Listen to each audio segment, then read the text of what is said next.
Hi, welcome to Adulting Essentials. My name is Nicole, and today we're going to be focused on credit card gotchas. Credit card gotchas are the things I really wish I knew way back when before I started borrowing money from creditors or doing loan applications for a car or a mortgage.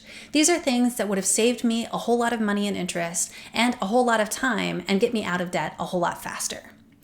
The things that we're going to be focusing on today are the top gotchas that show up in the fine print. And even though they're hard to understand or to even know that they exist, if you're aware of them, hopefully you won't fall prey to the same things that I did way back when. So let's start with prepayment penalties. Prepayment penalties are fees that the creditor is going to charge you if you pay off the loan earlier than the agreed upon schedule. So if you take out a 10-year loan on something and decide to pay it off early, then the creditor would charge you some fees for that. Generally, some percentage of the balance, maybe it's 2% or 5% of the entire balance that you originally borrowed.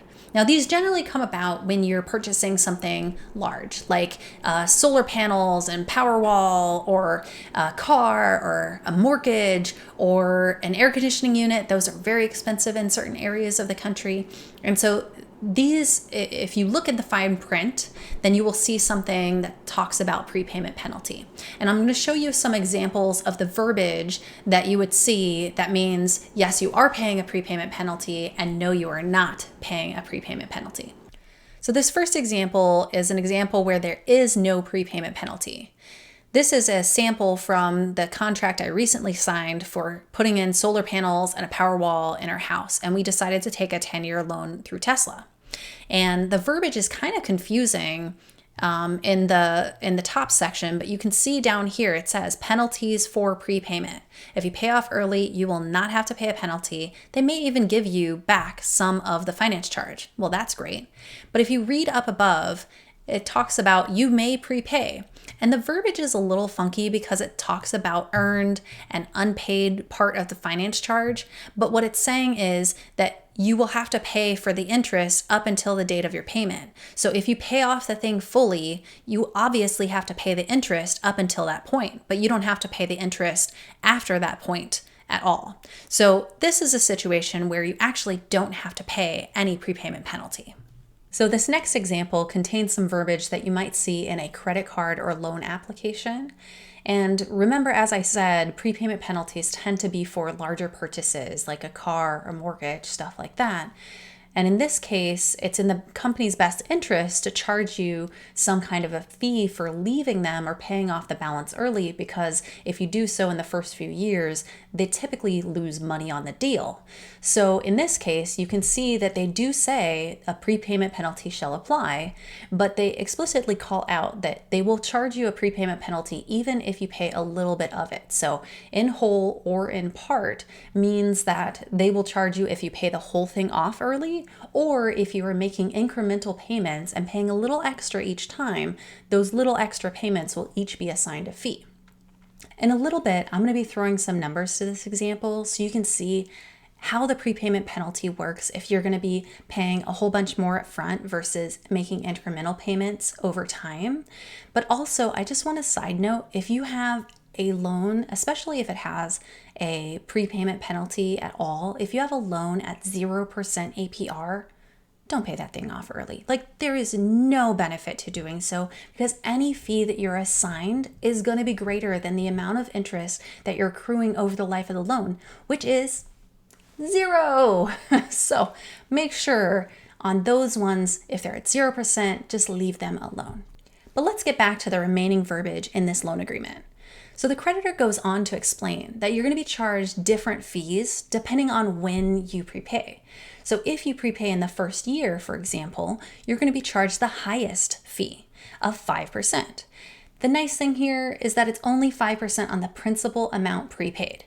So if you make an extra payment of $100, you're assigned a fee of $5 instead of 5% on the entire balance that you owe with them, which I'm sure would be a whole lot more. If you prepay in the second year, it's 4%, third year, 3%, then it goes on to 2%, 1%. And then in the fifth year, after 5 years of having this loan, if you decide to pay it off or pay a whole bunch incrementally anything like that, there is no prepayment penalty anymore. So it goes away after the 5th anniversary. Now that we've gone through the verbiage, let's throw some numbers at this and see how it actually works out. Now let's take a look at 2 different scenarios. In this first scenario, you have a balance of $30,000, a minimum payment of $500, and an APR of 5%. And you're trying to decide if you should prepay $12,000 in the first month of having the loan, or if you should take that $12,000 and spread it out into monthly $1,000 payments over the course of 12 months.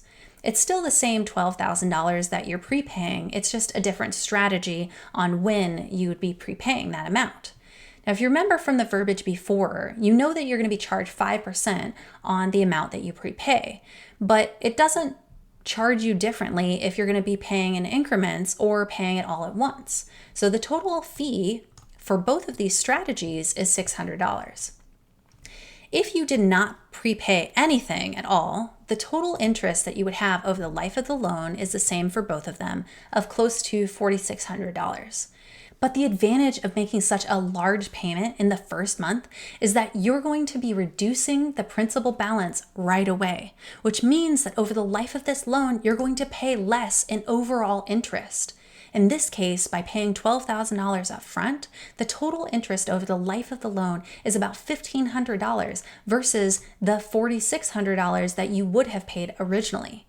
Even with the fee of $600, you're still saving $2,450 over the life of the loan because you're making such an impact on principal. Now, if instead you were to take that $12,000 and apply it in equal monthly payments, you still actually wind up ahead and save close to $1,900. It's $560 less than the savings you would have had if you paid it off originally in the first month, but you're still paying down on principal a lot faster, which reduces the amount of total interest that you have over the loan. Now, that was for the scenario with a 5% APR. Let me show you one where it wouldn't make sense to make a prepayment.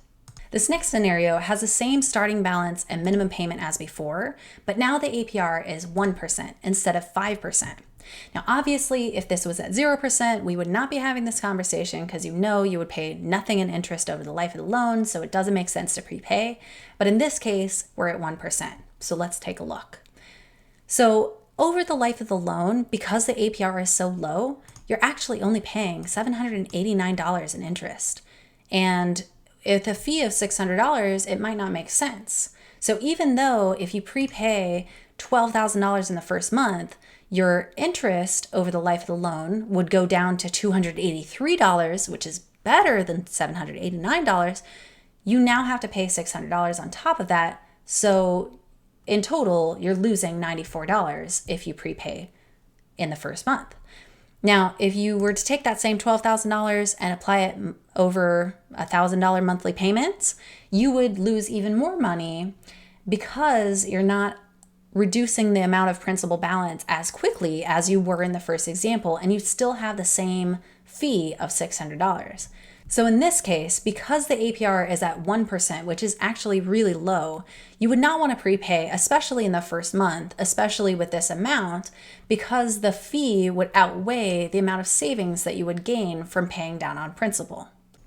The important thing here is that if you take out a loan that has a prepayment penalty and later you decide you'd like to pay it off to save some money, you should first take a look at the terms before you do so.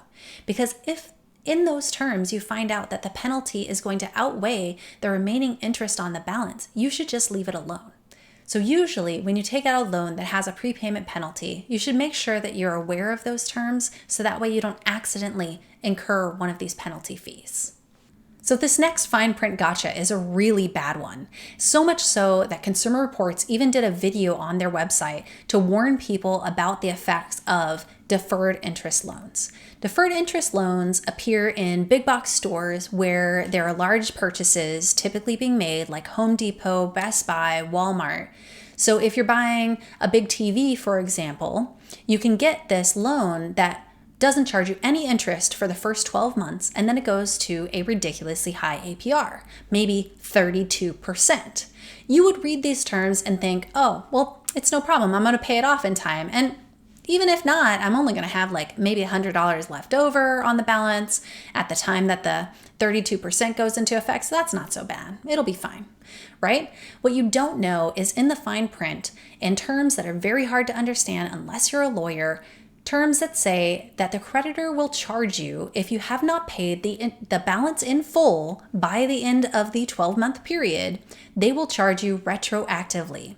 Now, they don't always have to use the word retroactively when they write it in there, but they will charge you the interest on the original balance, the original purchase. They will charge all of that to you if you have any remaining balance left over by the end of that 12-month period. So let me put this into perspective, okay? Let's say that you spend $5,000 and at the end of 12 months, you have 1 cent left. Oops, maybe 10 cents, okay? Make it more realistic. You paid all your payments and you just missed it by 10 cents because you fudged some numbers, okay? That mistake has now cost you $1,600. Okay, let me step back, okay? You bought something for $5,000 and at the end of 12 months, you've already paid it off except for 10 cents. And they hit you with a fee of $1,600 that you were not expecting at all. You had no idea that it was going to happen. You were thinking 32% on 10 cents is nothing. So what am I going to pay, like half a penny or a third of a penny? Like, it's not a big deal, but it is a big deal because now you owe $1,600. This is where they get you. So when you're going shopping for big items, if it is a deferred interest loan, pay attention. In the fine print, it will have some weird verbiage that you may not recognize. Just know this, there are many loans out there that are one-time, like you get this loan for a one-time purchase, okay? If you are getting something like that, if it's for healthcare, if it's for a mattress, if it's for a TV or appliance, anything like that, okay? Pay it off all the way. Even if you accidentally overpay, that is way better than having a penny left or 10 cents left on the balance and being charged all of that interest at the end. This next fine print gotcha is about intro APRs. Now, intro APRs are a really great way to save money on interest by transferring your balances from a higher rate credit card down to 0% for 12 months. And if you're lucky enough to pay off that balance in those 12 months, then you've saved all that money on interest that you would have otherwise paid on the other credit card. But there are a couple of challenges with this approach that can catch people off guard. The first one is that a lot of times, because the intro APR is so low and the minimum payments are so low, people kind of forget that they're on an introductory rate. And so at the end of the introductory period, at the 12 months, the APR goes up, probably to 15 or higher percentage. And now you have a much higher payment that you have to make on the card. The other big challenge is that if you miss your minimum payment by a single day, all of a sudden that introductory period goes away. Not only does it go away, it usually would go to the default APR, which is a lot higher than your normal purchase APR. Usually it's like 25% or even higher. So if you're doing an introductory rate, make sure that you're able to make all of your payments and make them on time, because otherwise you lose that benefit. This next fine print gotcha is about default APRs. Now, when you're signing up for a credit card, it says the default APR very clearly, but a lot of times when you look at that, you're like, oh, well, that's only if I don't make a payment, and I'm definitely going to be making my payment, so this doesn't really apply to me. And that usually is the case, but there are some life circumstances that would get in the way of you making a payment, especially if you don't have automatic payments set up. This actually happened to me. I got married, You go on a honeymoon, you're in Fiji, and you're not thinking, let me log into my credit card and make sure I pay the payment at the exact time while I'm in my honeymoon in a remote location, okay? Like, I almost missed my minimum payment because of that. Another life circumstance that would prevent you from paying your minimum payments on time is anything related to the hospital.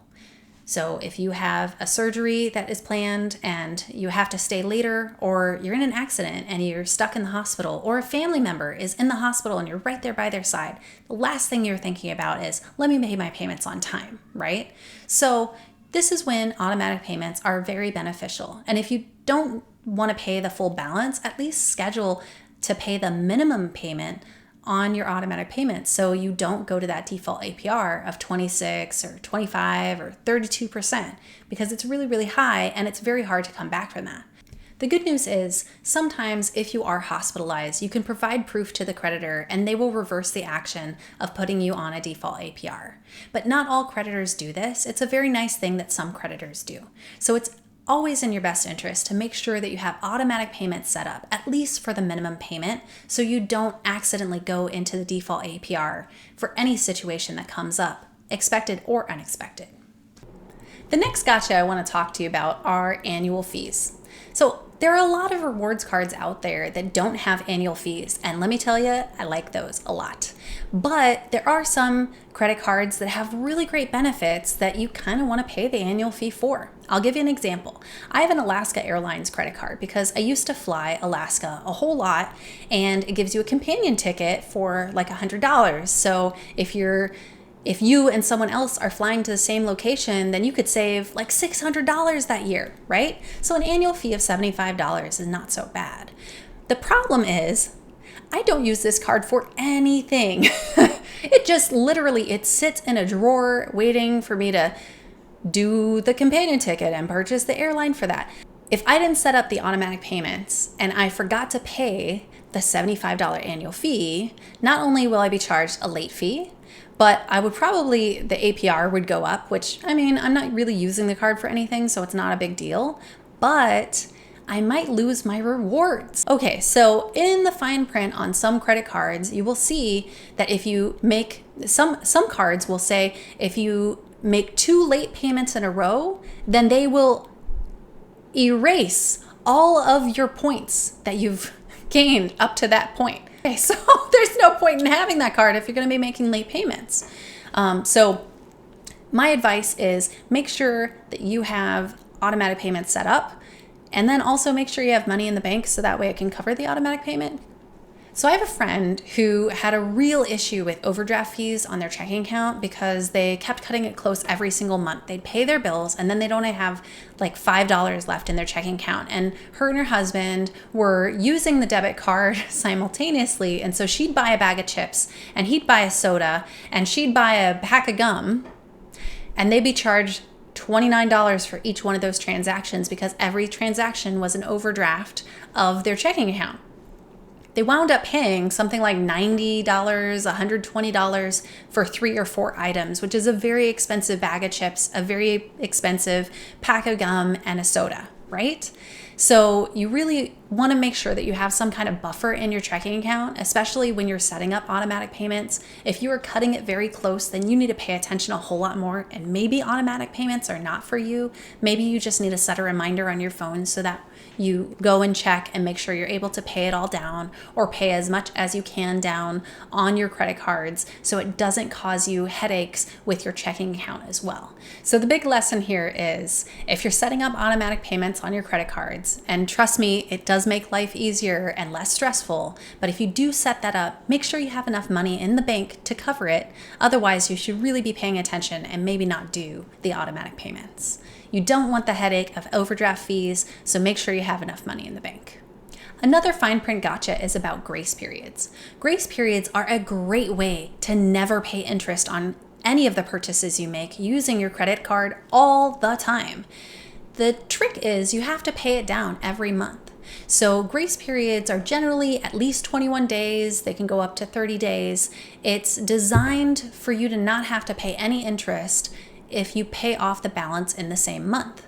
The thing that people aren't aware of is the grace period doesn't roll over if you continue to carry a balance. So if you buy $1,000 in the first month and you pay $900 of it, then the next month when you buy $5,000, it is automatically accruing interest. So the grace period only applies if you've paid down the full balance every single month. So if you pay down the $1,000 in the first month, then the next month when you buy something for $5,000, if you pay that down, you've also not paid any interest, and you just keep doing that, and that's how you save on interest. Like I said, the thing that most people aren't aware of is that if you don't pay down the entire balance that month, if you even have 1 cent carrying over to the next month, then your next purchases in that following month are going to start accruing interest right away. There is no new grace period. The grace period only applies if you pay everything off in that month. So this next section is about payment gotchas. These also appear in the fine print, but they don't come with any scenarios or examples to help you understand when they would impact you. These are things that can catch you off guard if you're not aware of them, that revolve around how you pay your bills. This first payment gotcha is about minimum payments. A lot of creditors set the monthly minimum payment based on a percentage of the balance that you carry with them. Usually it's between 2 and 5%. This is why when you go and charge up a whole bunch of stuff on your credit card, it seems that all of a sudden your minimum payment increased as well to some ridiculous number that now is hard to pay because you have a lot of other bills.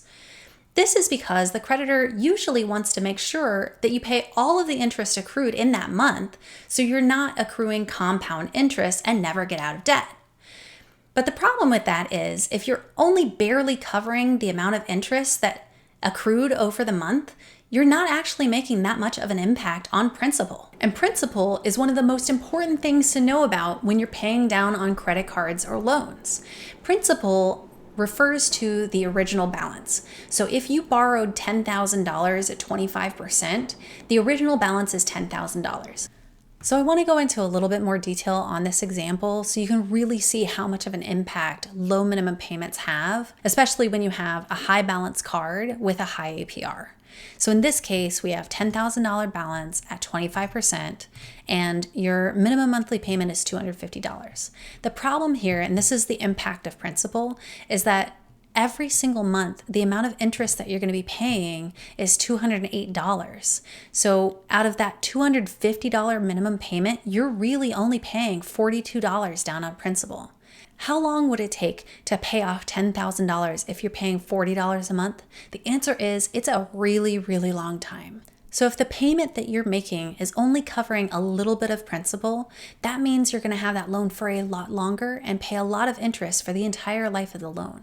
In this particular case, I've tallied up how long it would take to pay off this loan, and it is shocking, over 7 years. It is going to take you 7 years and 3 months to pay down $10,000. Of course, because you're not making much of an impact to principal.